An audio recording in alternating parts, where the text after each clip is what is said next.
Hey guys, कैसे हैं आप सब। उम्मीद है आप सब बहुत अच्छे होंगे। तो आज की इस वीडियो में हम बात करेंगे आयुर्वेद के बारे में।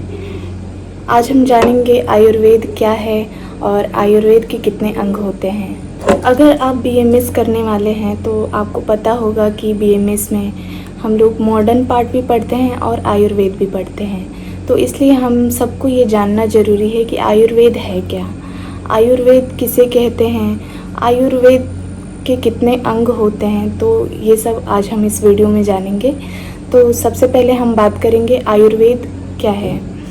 आयुर्वेद जो है वो दो शब्दों से मिलकर के बना है, आयु और वेद।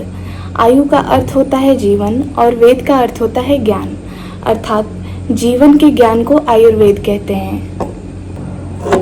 अगर हम इसे सरल शब्दों में समझे तो आयुर्वेद का अर्थ है जीवन के ज्ञान को आयुर्वेद कहते हैं। अगर हम इसे परिभाषा के तौर पे देखें तो हम ये कह सकते हैं कि जिस शास्त्र में हमें जीवन के ज्ञान के बारे में बताया गया है उस शास्त्र को हम आयुर्वेद कहते हैं। आयुर्वेद की अगर परिभाषा देखें तो वो है हिताहितम सुखम दुखम आयु तस्य हिताहितम मानम च तच्च यत्रोक्तम आयुर्वेदा स उच्यते। अर्थात हित आयु, अहित आयु, सुख आयु, दुख आयु, इन चार प्रकार के आयु का जिस शास्त्र में वर्णन मिलता है उस शास्त्र को हम आयुर्वेद कहते हैं। जो चरक संहिता है उसमें ये वर्णित है ये श्लोक।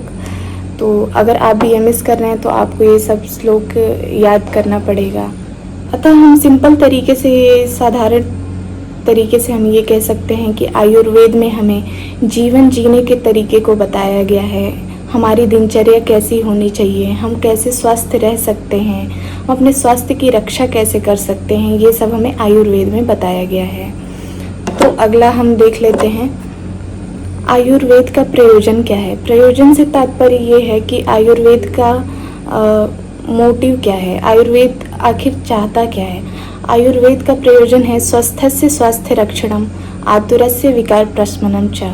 अर्थात जो स्वस्थ व्यक्ति हैं उनके स्वास्थ्य की रक्षा करना और जो रोगी व्यक्ति हैं उनके रोगों को दूर करना, उनका इलाज करना, ये आयुर्वेद का नेक्स्ट हम देखेंगे आयुर्वेद के कितने अंग होते हैं। तो आयुर्वेद के 8 अंग बताए गए हैं, जिसमें हैं काय चिकित्सा, बाल चिकित्सा, गृह चिकित्सा, ऊर्ध्वांग चिकित्सा, शल्य चिकित्सा, दृष्टा चिकित्सा, जरा चिकित्सा यानी रसायन चिकित्सा, वृष यानी वाजीकरण चिकित्सा।